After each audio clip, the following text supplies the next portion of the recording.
Hello, YouTubers. This is Shari with another live video of just my opinion. It is what it is today, Wednesday. Oh my gosh, today's Wednesday, May 26, 2021. And taking some time to balance my time between the television version of the vomitorium versus the online version of the vomitorium. And I noticed it's the difference between smelling poop from the sewage and smelling poop from the toilet. Anyway. Oh, how do you always know when I go live? Stop that. I don't tell him. It is really something. These socialized programs, these safety nets, people don't realize that that these safety nets are often a snare.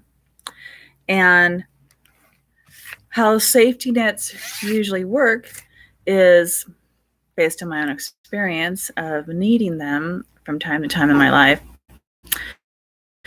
is if not enough people require or the safety net or have a need for it, then they just kind of go poof and disappear. And one would think that, well, it's okay, it's a good thing that this need is not around, that people don't need this program or that program, or, they're doing so much better now that we don't need to have this office open. We can take these people who work over here and put them in a different department because the need is greater there, because we've done such a good job. We're so good at our job that we don't need this program. And unfortunately, what a lot of people don't realize is socialized programs, and again, based only on my experience and in my opinion, that socialized programs are like a virus that mutate in order to survive. They are a mutation of the civilized world or let's say they're like a religion or a cult, where if you basically don't have anyone to believe in you or have a need for you, that you no longer exist. Like a preacher at a pulpit with no congregation, or let's say Jim Jones with no poor people to ensnare and murder, because the level of your importance goes up by the people who seek you out. And if you find that people are leaving your flock and taking off, that you're more likely to either create an artificial need for your socialized service, or you overinflate your importance, or you find a loophole in your own system to keep people in your grasp, as it were, to keep people needing you, or to only inform people just a smidge, just to keep them desiring what it is you have to offer. Now, what am I talking about? You're like, come on, hurry up, get to specifics. I see people there. If you're not one of my followers, please subscribe, smash the like button, and share this message out to people that you know. What I'm talking about specifically is programs. Let's just pick one. Pick a program for the disabled. Now, I have a sister who is disabled. She lives in California, and she never really had a chance at life. She just out the gate had a rough life. And with our mother in a care home, and our father passed away, and she's basically living on her own. She is relying on the kindness of strangers. Piss poor connection there, but it's true. She is a genteel lady relying on the kindness of strangers, and she always has, because she has been groomed for years to be a victim. and to be victimized and to be controlled and to be shuffled off from one program to another. And unfortunately, her situation is a prime example of this topic. Right now, she is involved in an adult day program for the disabled. And this program has got her head so twisted around their need to have her need them that she is 34 years old and she can barely read and she can barely understand what it is that she's reading. She can't, I'd say for 80% of the time, she cannot tell you something that has been told to her. And even if she can relay to you verbatim what she was told, she doesn't understand it. And why doesn't she understand it? Because the adult day program that relies so heavily on funding for her attendance does not want her to outgrow the program. They need her for this program for their very existence. So they help her just enough so they can report back to the place where they get their funding. Well, has she been making any milestones? Yeah, she's got a couple of milestones. And so, oh, good. So here's more money for her. Just enough, just a smidge over that bar that they need to continue to exist and thrive. My sister, who is a 34-year-old disabled adult who doesn't know fractions, she doesn't know. When I asked her how old somebody is, if you take the year 2021, and if someone was born in, let's say, 1970, how old is this person? She doesn't have a clue. I spent 10 to 15 minutes trying to get her to choose on her own whether or not to add, subtract, multiply, or divide. She's 34 years old. And you know why she doesn't know how? Well, the school system didn't fail her. She was born disabled to two adults, one who is still disabled, one who is deceased. The deceased one wanted to make sure that she couldn't leave, that she didn't gain any knowledge or self-reliance in order to leave, had her so physically and literally beaten down that she apologizes just for breathing, just for existing. This is what happens when a cult leader has to force their followers, his or her followers, to stay congregated and nearby and under the influence. So how does this relate again to socialized programs and their need for following? If you continue to raise the poverty level of society, let's say it's no longer poverty level, qualifying poverty level for a program is no longer $10,000 a year. It's $35,000 a year. So now you have all these people. It's like, well, I'm under $35,000 a year. So I qualify for these programs, for these safety nets that I didn't need before, but somebody is telling me that I need because this is how I qualify for it. So instead of 10% of the population, you have 35% of the population. So now this program is even more important. It is inflated in its own worth. It now has a following that it didn't have before. And now when it runs out of money, when this program runs out of money, it is going to go to the income source and say, these are our numbers. We have jumped from 10% to 35%. We need more support for this program.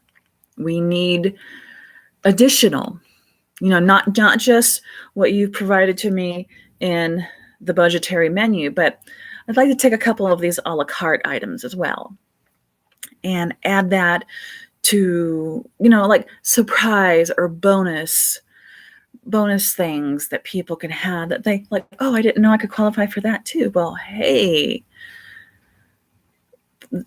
these people who were surviving before they knew that they were living in poverty, they got along just fine. What these programs do is promote disposable income. And it's human nature to think, okay, well, I have all this extra income, so I'm going to do more fun things, or I'm going to get more credit cards, or I'm going to get my first credit card. And then you find out that once you no longer qualify for this program, the program doesn't allow you to qualify at $35,000 a year anymore. It's now $30,000 a year. These programs de-incentivize people to improve their situation. It just keeps them below the surface of breaking through and breathing their own air.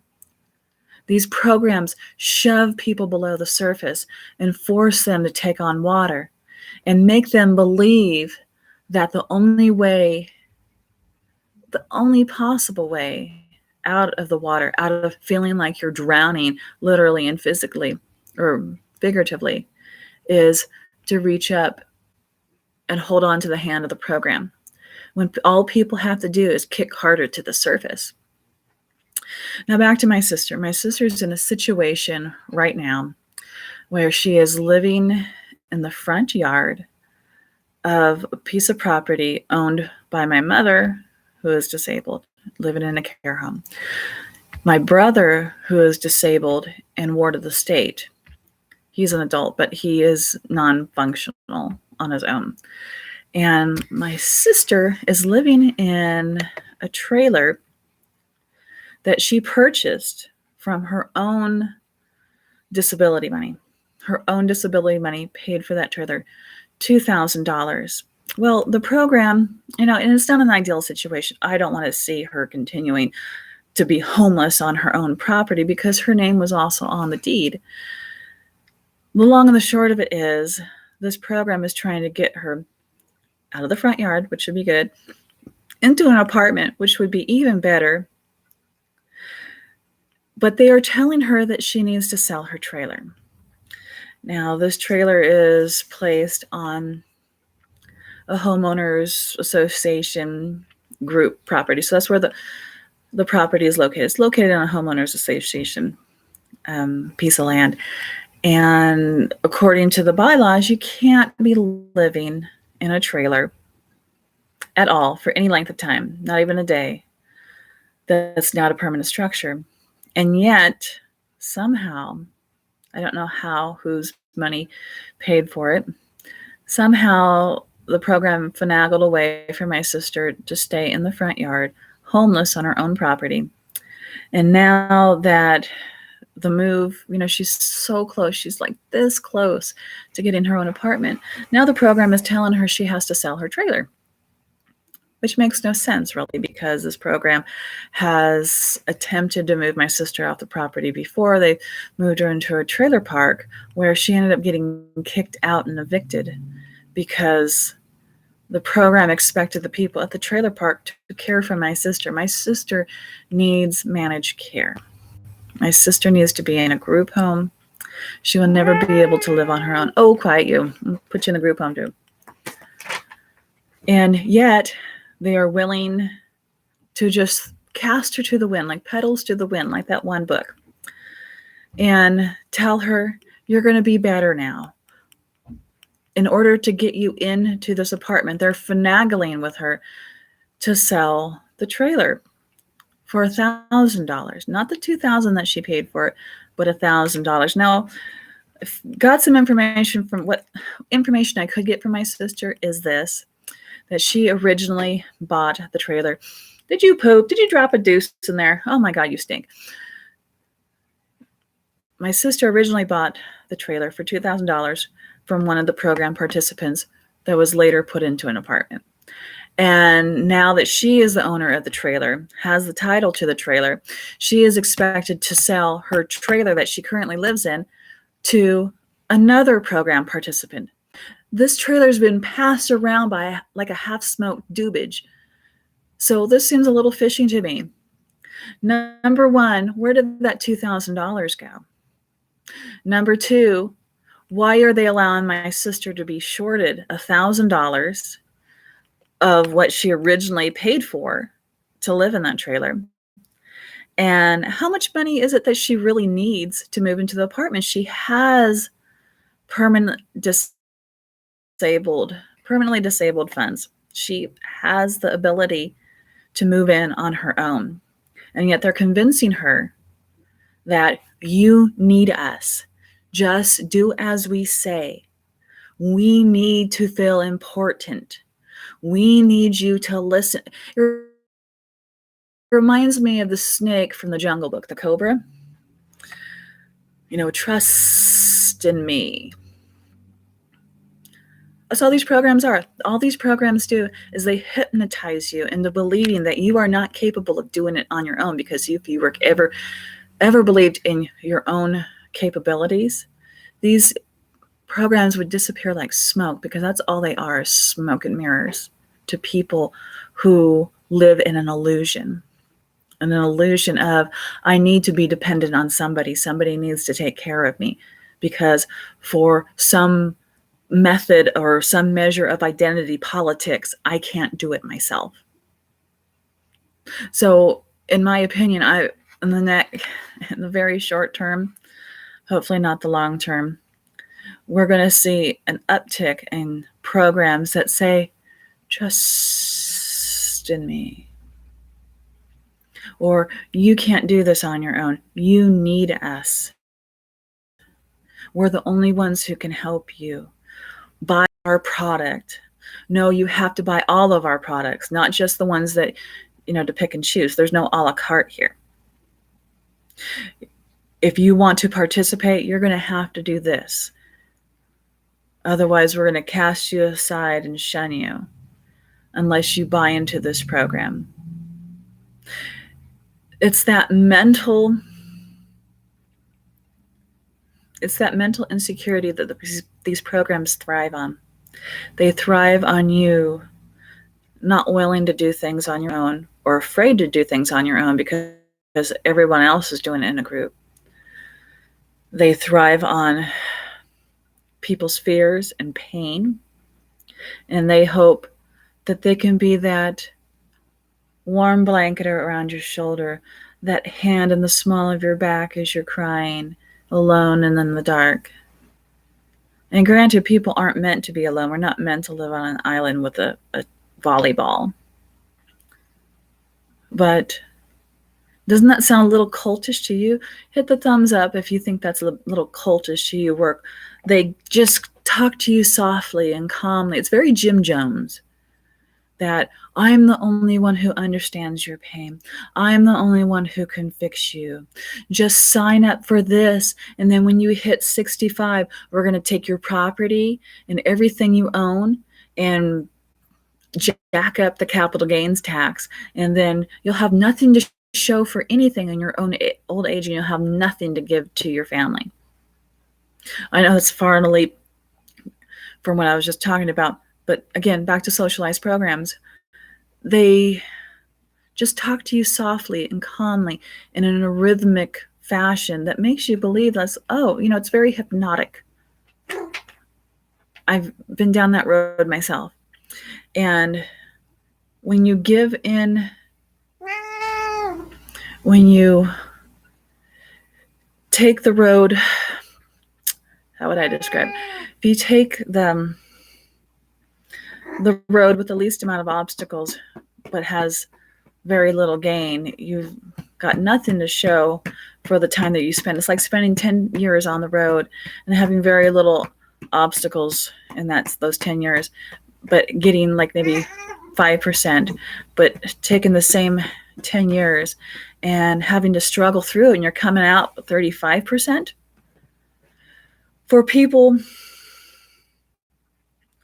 a lot of people, not because they're lazy, would take the road with fewer obstacles, because a lot of people have just been so beaten down. They're so tired. They just feel like they can't get up anymore.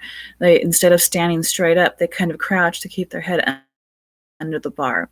It's the path of least resistance. And that's human nature. It's not laziness. But that milk tastes so much sweeter when you own the cow yourself. It really is. And frankly, that's just my opinion on the matter. And if you need socialized programs, in my opinion, grab them. Grab them for when you need it. But you don't twist your ankle and then walk with a crutch forever. You need to strengthen that leg, strengthen your foot, and walk on your own. And maybe you walk a little differently afterward. But if you rely on that crutch, then you're never going to get your strength back as a human being. Your body will never be strong, and your determination and your will be weakened for the rest of your life. If you can do things on your own, do them, because it's so much better in the end, because your accomplishment does not come with an asterisk at the end of that sentence. It is not because you're not willing to accept help. It is because you know that you're capable of it with the least amount of help. And when you do something on your own, that means it belongs to you. You are the owner of that experience. And nobody can take it away from you. No one can say, well, yeah, you couldn't have done it without me, because you did do it without them. And you're the only one that you have to pat on the back, because you know how to get stuff done. And that's just my opinion on the matter. If you would like to comment on this live video or any of my other live videos, or make a comment on my audio podcast, drop me a line at just.my.opinion.podcast2020@gmail.com. I have a Cash App where you can help support me with the YouTube channel. It's totally up to you. Feel free to hit that like button. Feel free to subscribe if you don't already, and smash that like button. Just smash the heck out of it. The audio version of Just My Opinion can be found on nearly every podcast streaming site. Definitely all the major ones, definitely all the ones that we all know. If you would like to leave a comment on those episodes, feel free to drop me a line at the email address as well. Have a good night, and I will talk to you next time. I love all of you.